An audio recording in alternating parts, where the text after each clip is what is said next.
Vers le milieu du IVe siècle prend forme en Égypte ce que l'on appelle la diaconie. Dans chaque monastère, elle constitue l'institution responsable de l'ensemble des activités d'assistance, précisément du service de la charité. Depuis les origines jusqu'à la fin du VIe siècle se développe en Égypte une corporation avec une pleine capacité juridique, à laquelle les autorités civiles confient même une partie du blé pour la distribution publique. En Égypte, non seulement chaque monastère, mais aussi chaque diocèse finit par avoir sa diaconie, institution qui se développera ensuite en Orient comme en Occident.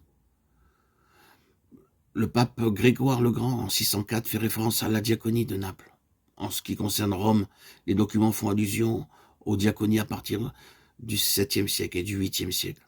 Mais naturellement, déjà auparavant, et cela depuis les origines, l'activité d'assistance aux pauvres et aux personnes qui souffrent faisait partie de manière essentielle de la vie de l'Église de Rome, selon les principes de la vie chrétienne exposés dans les Actes des Apôtres. Cette tâche trouve une expression vivante dans la figure du diacre Laurent en 258. La description dramatique de son martyre était déjà connue par saint Ambroise en 397. Elle nous montre véritablement en son centre l'authentique figure du saint.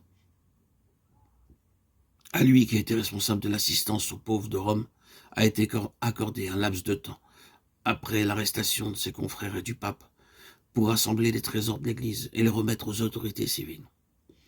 Laurent distribua l'argent disponible aux pauvres et les présenta alors aux autorités comme le vrai trésor de l'Église. Quelle que soit la crédibilité historique de ces détails, Laurent est resté présent dans la mémoire de l'Église comme un grand représentant de la charité ecclésiale.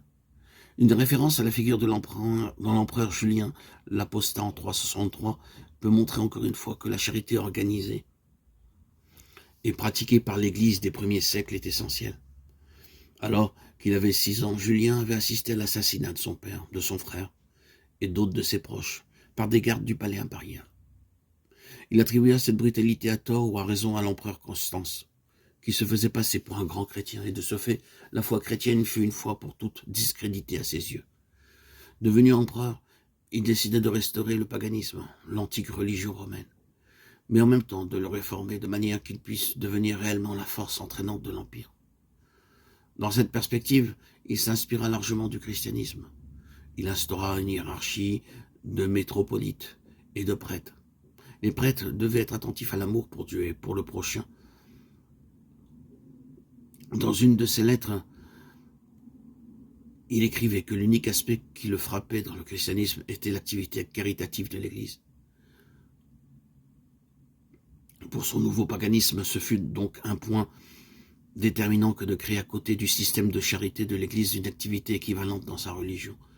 De cette manière, les Galiléens, ainsi disait-il, avaient conquis leur popularité.